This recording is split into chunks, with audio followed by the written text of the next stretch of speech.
말씀의 제목 이제 함께 한번 읽겠습니다. 연약한 인생 무엇이 필요해요? 도움이 필요합니다. 우리 모든 사람들은 다 연약한 존재입니다. 그래서 성경은 인간의 연약성을 여러 가지 비유를 통해서 우리에게 이렇게 말씀을 해 주십니다. 야고보 4장 13절을 보면은 인간은 잠깐 보이다가 없어지는 안개와 같은 존재라고 그렇게 말씀을 해 주셨고, 고린도후서 4장 7절을 보면은 인간은 질그릇 같은 존재라고 그렇게 말을 하기도 하였습니다. 마태복음 12장을 보면은 예수님께서 인생은 상한 갈대와 같고 꺼져가는 등불 같은 그런 존재라고도 표현을 하였어요. 그리고 또 시편을 보면은 시편 103편에 인생은 들의 풀과 같고 또 그 모든 영광은 풀의 꽃과 같으니 꽃은 마르고 떨어지고 풀은 마르나니, 인생도 그렇다는 거예요. 부귀영화를 오래 누릴 것 같지만은 꽃이 곧 시드는 것처럼 우리의 인생도 그런 시들 수밖에 없다는 거예요. 연약성을 말씀하는 것입니다. 욥 같은 사람은 욥기 4장 19절 말씀을 통해서 인간의 연약성을 하루살이에게도 눌려 죽을 존재라, 그렇게까지 말씀한 것을 우리가 보게 되어지는 것입니다. 그래서 이 땅 위에 인생은 태어나면서부터 세상을 떠나 죽을 때까지 다른 사람의 도움을 받고 살아가는 그런 존재인 것입니다. 여러분, 어린 자녀들이 부모의 품위 없이 어떻게 자랄 수 있겠습니까? 자라는 학생들이 좋은 스승의 가르침이 없이 어떻게 좋은 지도자로 자라갈 수가 있겠어요? 중년에 이르러서는 배우자의 도움이 절실히 필요합니다. 그리고 또 노년에 이르러서는 자녀들의 도움이 필요한 것이에요.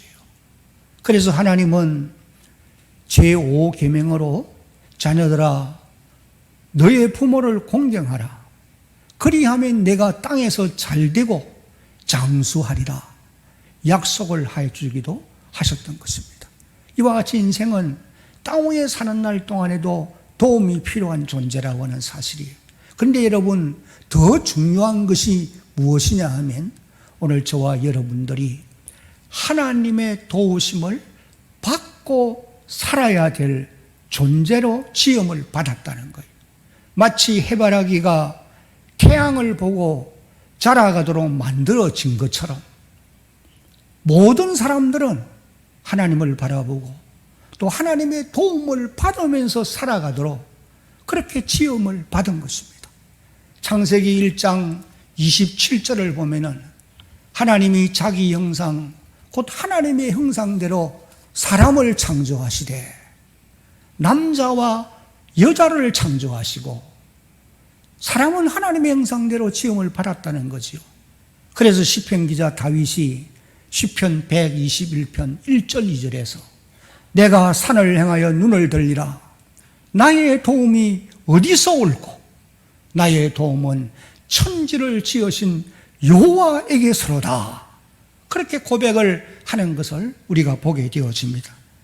그런데 많은 세상 사람들은 하나님의 도우심을 구하는 것이 아니라 오늘도 다른 곳에서 도울 자를 찾아 동분서주하고 있는 것을 우리가 보게 되는 것입니다. 어떤 사람들은 세상 권력에서, 또 어떤 사람들은 재물에서, 또 어떤 사람들은 이 세상 신의 도움을 받기 위해서 산이나 들로 또 혹은 바다나 강가로 찾아 헤매이는 이와 같은 모습들을 우리가 보게 되어지는 거예요.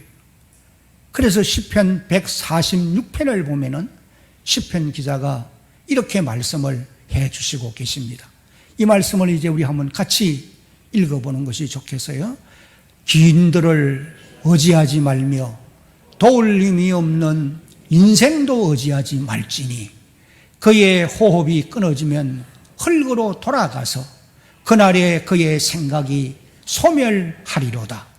야곱의 하나님을 자기의 도움으로 삼으며 여호와 자기 하나님에게 자기의 소망을 두는 자는 무엇이 있다고요?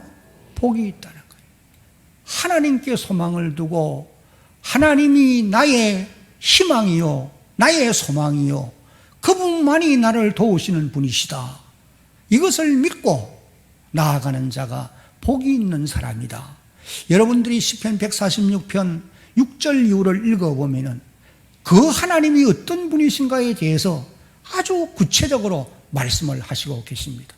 그는 하늘과 땅을 지으신 분이고 우리의 생사화복을 주관하시는 분이시며 우리의 앉고 일어섬을 주관하시는 전능하신 분이심을 강조하고 있어요.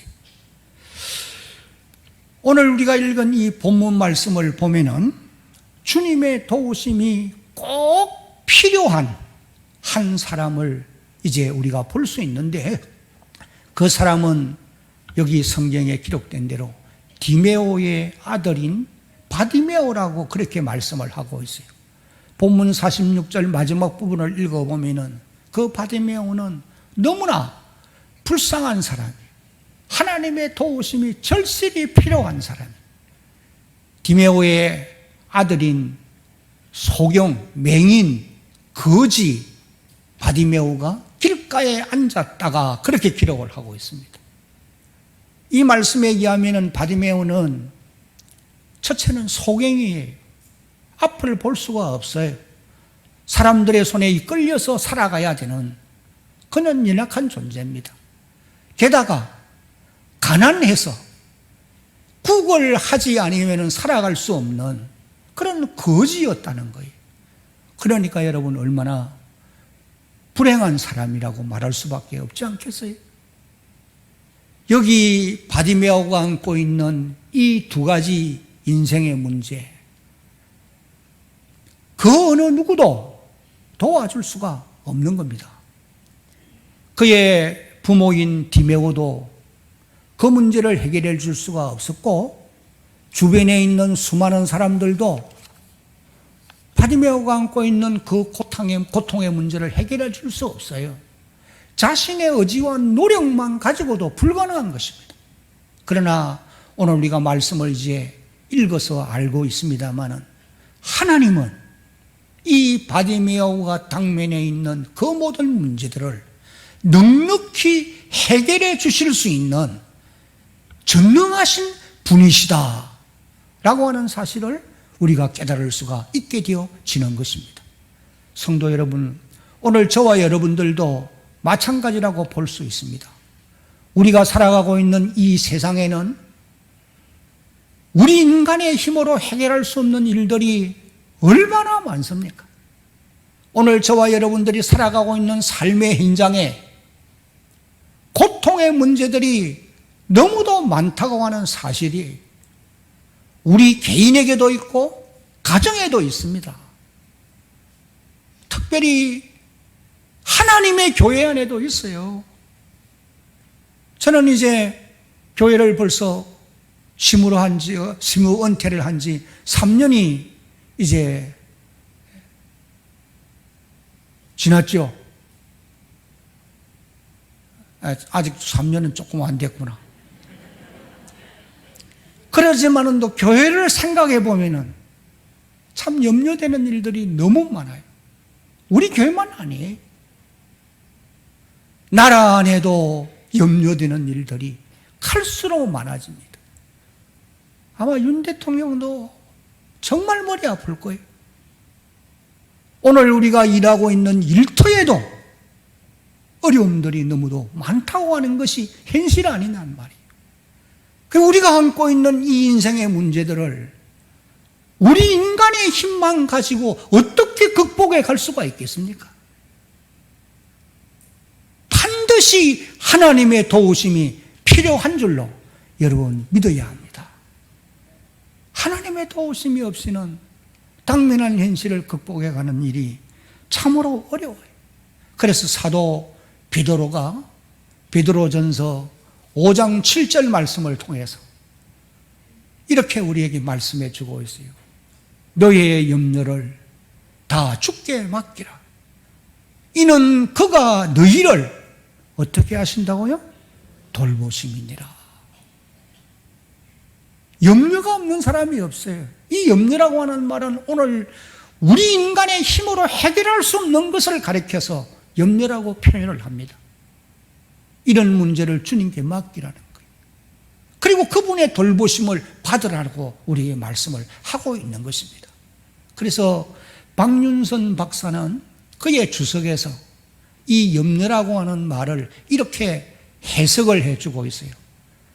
인간이 자기 힘으로 해결할 수 없는 문제를 걱정, 심려하는 것이니 그것은 하나님의 권한에 속한 일을 자기가 맡으려는 무엇이라고 그래요? 교만이라는 거예요. 그런 교만한 행위는 그 문제를 해결도 못하고 도리어 심신에 손해를 끼칠 뿐이다. 그러므로 염려거리는 주님께 일임하는 것이 무엇이니라? 지혜이니라. 여러분, 오늘 저와 여러분들도 예외 없이 연약한 인생임을 깨달아 알고 우리에게 당면에 있는 염려거리들은 주님께 맡겨서 주의 돌보심을 힘입고 남은 세월을 살아가는 그런 여러분 모두가 되시기를 예수님의 이름으로 축복합니다. 오늘 본문에 나오는 이 바디메오 보십시오. 이 사람이 어떻게 주님의 도우심을 받을 수가 있었겠느냐? 바디메오는 첫째로 예수님을 메시아로 믿는 바른 믿음이 있었기 때문에 주의 도움을 받을 수가 있다고 하는 사실이에요.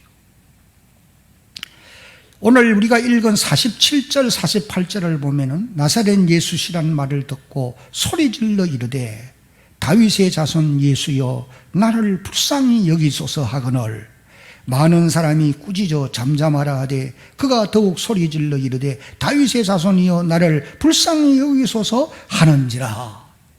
바디메오가 예수님을 향하여서 다윗의 자손 예수여 그렇게 이제 부르고 있습니다.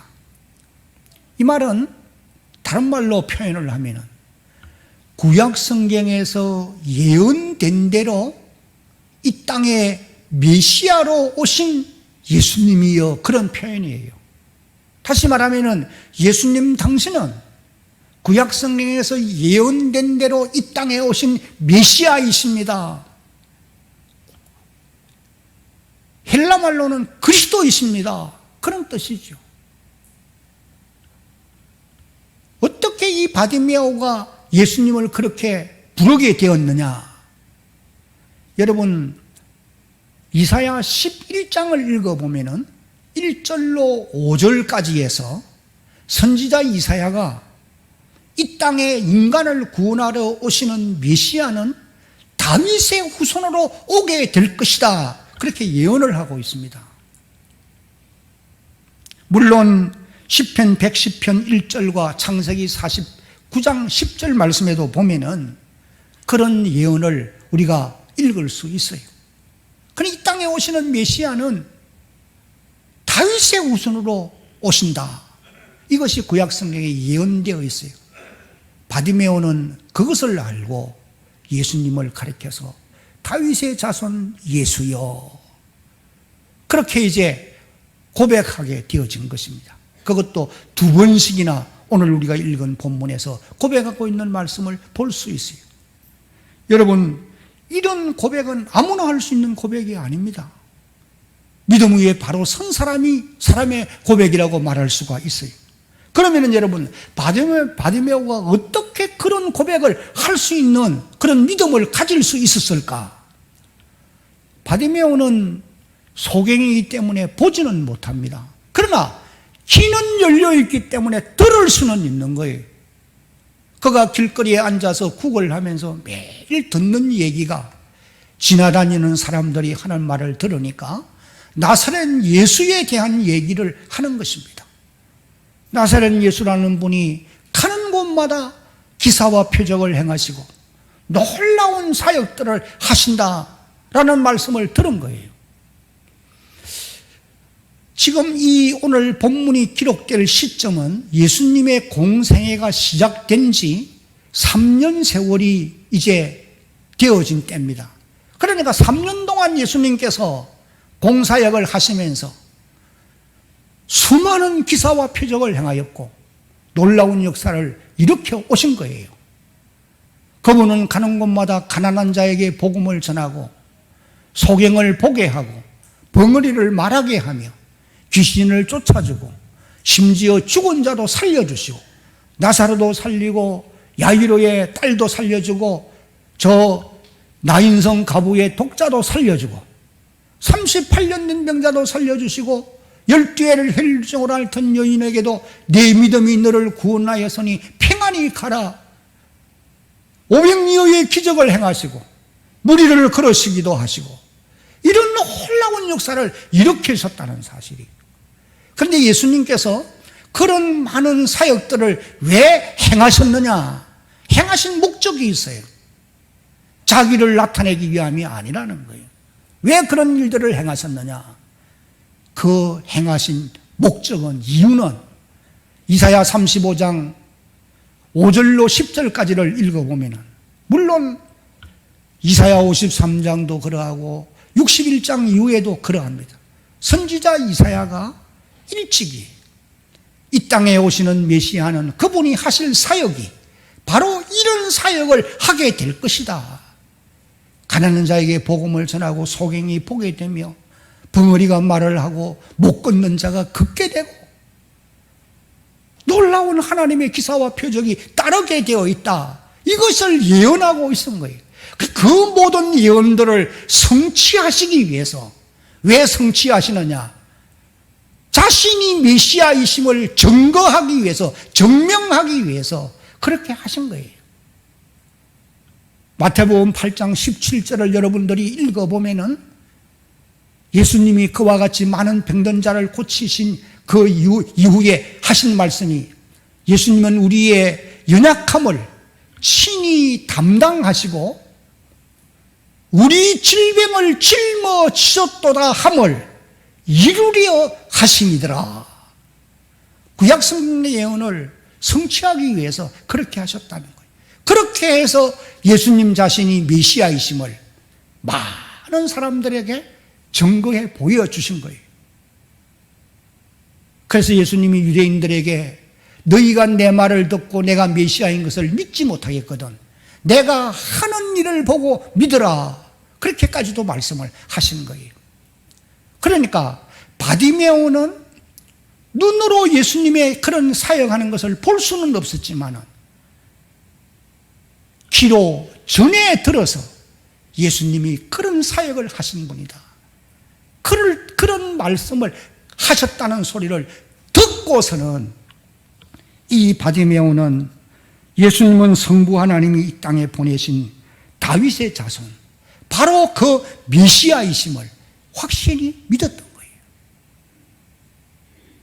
그리고 나아가서는 내가 그 예수님을 만나게 되면은 나의 이 인생의 고달픈 문제, 너무나 불쌍한 서글픈 나의 인생을 바꾸어 주실 것이다 라고 하는 확실한 믿음을 또한 가지고 있었던 거예요.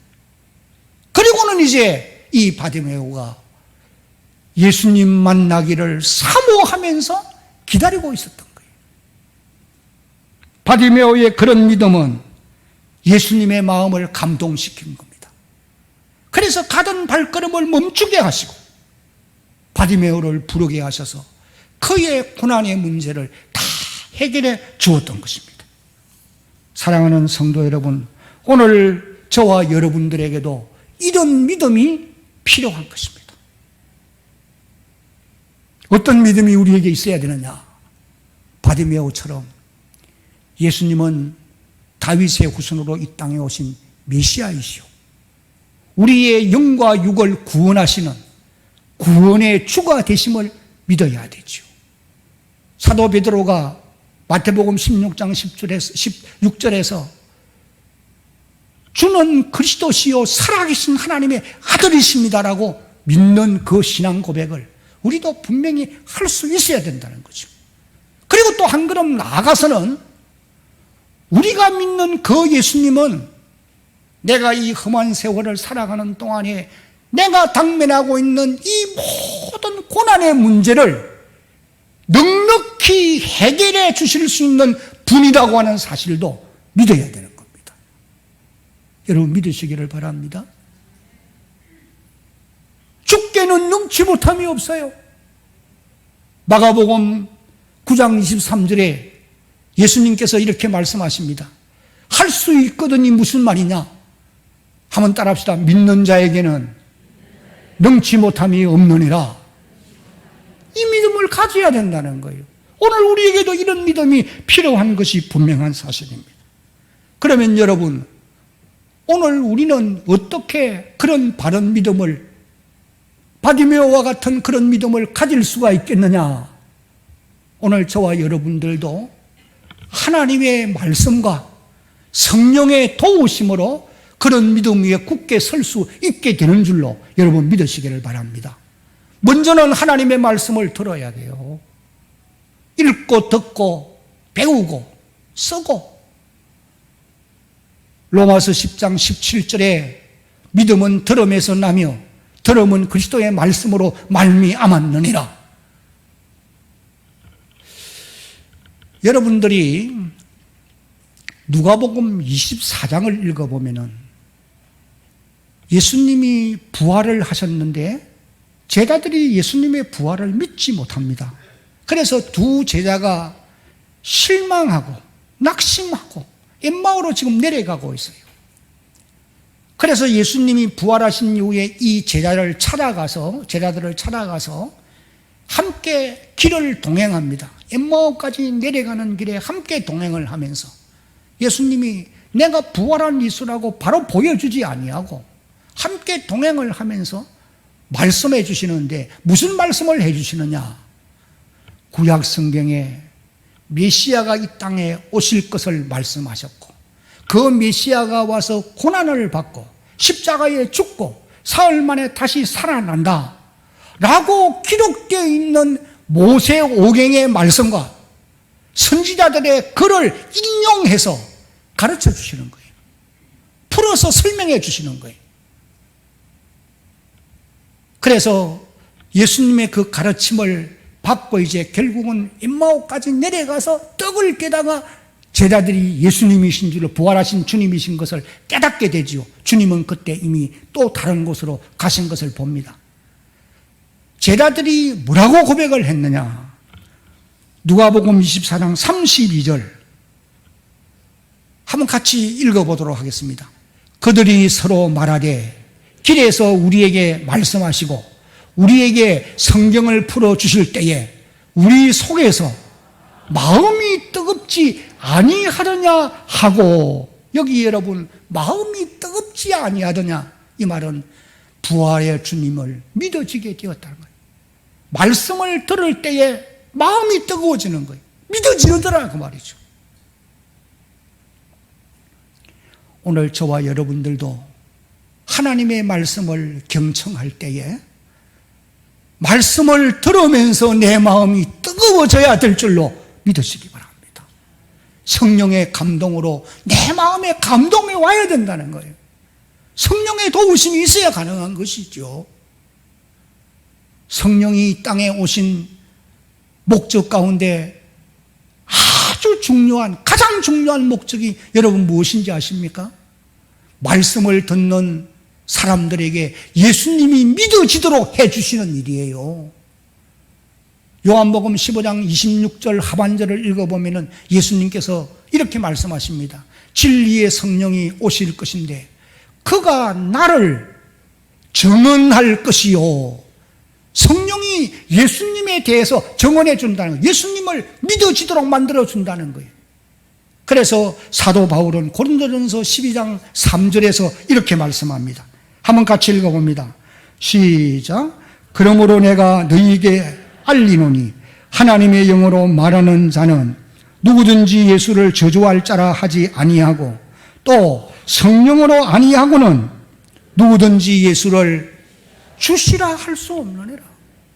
성령의 도우심이 없이는 하나님이 기뻐하시는 믿음의 굳게 설 수가 없다는 거예요. 그러면 여러분, 우리가 성령의 도우심을 받기 위해서는 해야 할 일이 무엇이냐? 오로지 기도에 힘써야 된다고 그랬어요. 이것이 사도행전이 우리에게 가르쳐주는 바인 것입니다.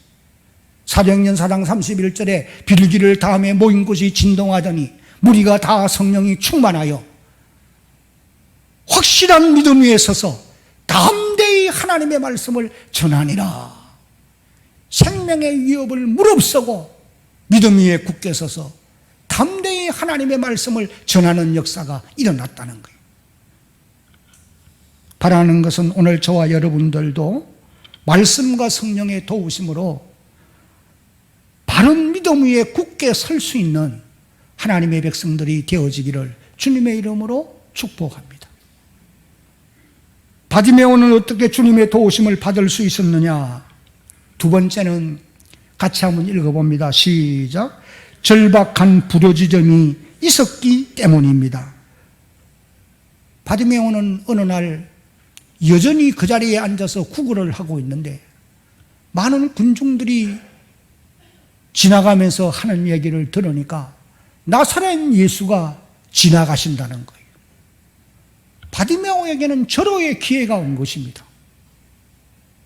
그래서 나사렛 예수시란 말을 듣고는 적시로 소리질러 다윗의 자손 예수여 나를 좀 불쌍히 여겨 주십시오. 그렇게 외친 거예요. 그랬더니 많은 사람들이 잠잠하라 꾸짖었습니다. 시끄럽다는 거죠. 그래도 그 모든 방해를 무릅쓰고 더 소리를 질러 다윗의 자손이여 나를 불쌍히 여기소서. 그랬더니 주님이 가는 발걸음을 멈추시고 그를 부르라 하시고 만나서 문제를 해결해 주신 이런 기록을 우리가 49절로 51절까지 해서 볼 수가 있는 것입니다. 여러분, 우리가 이 바디메오가 하는 행동에서 꼭 기억하고 가야 될 게 있어요. 그것이 무엇이냐 하면은 첫째는 여기 한번 같이 읽어보도록 하겠습니다. 예수님은 시작. 예수님은 오늘도 자신이 메시아이심을 믿고 주님의 도우심을 참으로 필요로 하는 자의 소리는 예민하게 들으시고 응답해 주신다는 거예요. 여러분, 이거 우리가 꼭 마음에 기억해야 됩니다. 절박하게 부르짖는 소리에는 주님이 귀 기울이시고 반드시 대답해 주신다는 거예요. 지금 예수님을 수많은 군중들이 에워싸고 예루살렘으로 올라가고 있습니다. 그러나 그 수많은 군중들의 소리에는 주님은 관심 없어요. 자기 욕심을 행하기 욕심을 때문에 따라오고 행하고 있기 때문에 절박하게 부르짖는 바디메오의 소리내는 주님이 귀 기울여 들으셨고 그리고 응답해 주시는 것입니다. 그런데 오늘 저와 여러분들에게 중요한 것이 무엇이냐 하면은 여러분, 우리에게도 바디메오처럼 주님께 대한 간절한 부르짖음이 절박한 기도가 우리에게 있느냐, 이것이 중요한 거예요. 확실한 믿음과 절박한 부르짖음이 우리에게 없다고 하는 사실이에요. 점점 식어져 가고 있다는 사실.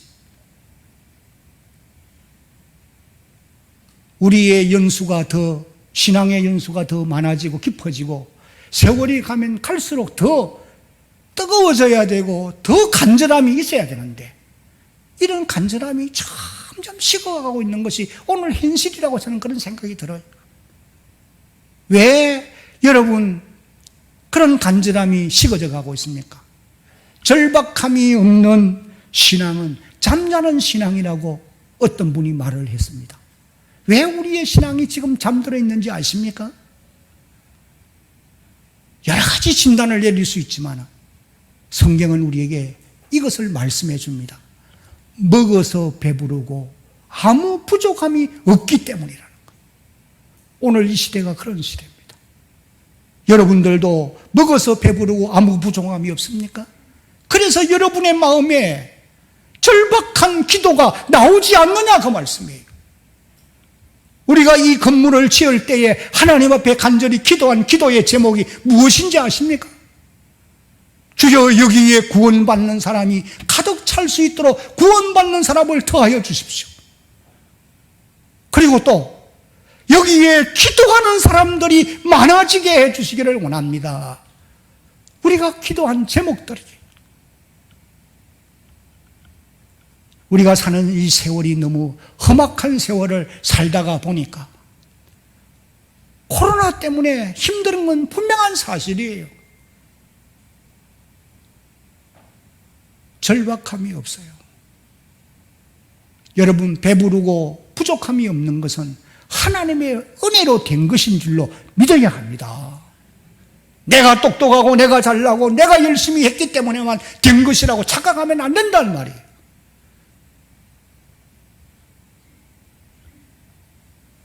우리에게 절박함이 필요해요.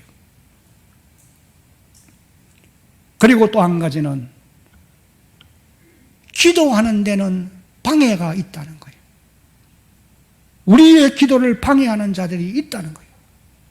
바디메오가 주님께 나가려고 할 때도 방해하는 자가 있는 것처럼 오늘 우리의 기도에도 사단은 방해합니다. 다양한 방법으로 방해합니다.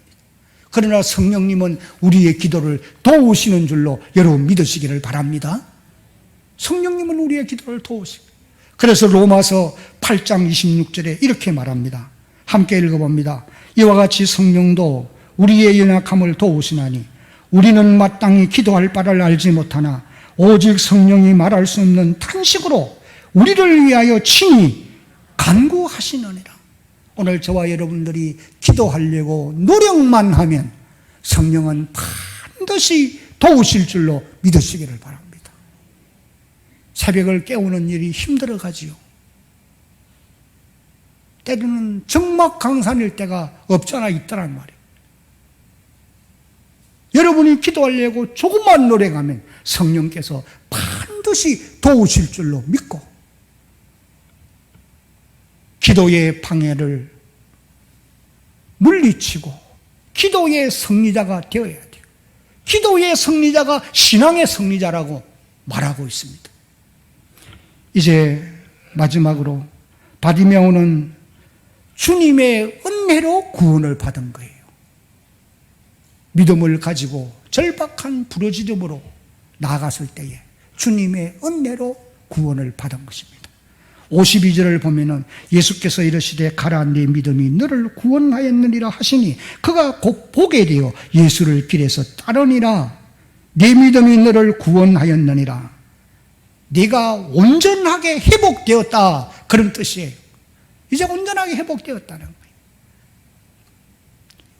육체적인 치유가 이루어졌고 그의 영혼이 제사함을 받고 자유함을 얻습니다. 영과 육이 구원을 받은 거예요.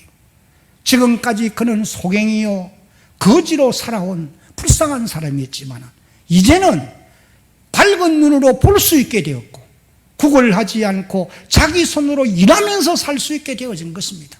한마디로 말하면 행복한 사람이 될 수가 있었다고 말씀이에요. 여러분, 오늘 이 시대에도 바디메오처럼 바른 믿음과 절박한 기도로 나오는 자들에게는 이런 은총을 베풀어 주시는 줄로 믿어야 합니다. 저와 여러분들이 바른 믿음을 가지고 절박한 심정으로 간구하며 주님께 나가면 바디메오에게 베풀어 준 이런 은총을 우리에게도 베풀어 주신다는 거예요. 마태복음 9장 22절만 한번 같이 이제 읽어보겠습니다. 시작. 예수께서 돌이켜 그를 보시며 이르시되 따라 안심하라. 믿음이 너를 구원하였다 하시니 여자가 그 즉시 구원을 받으니라.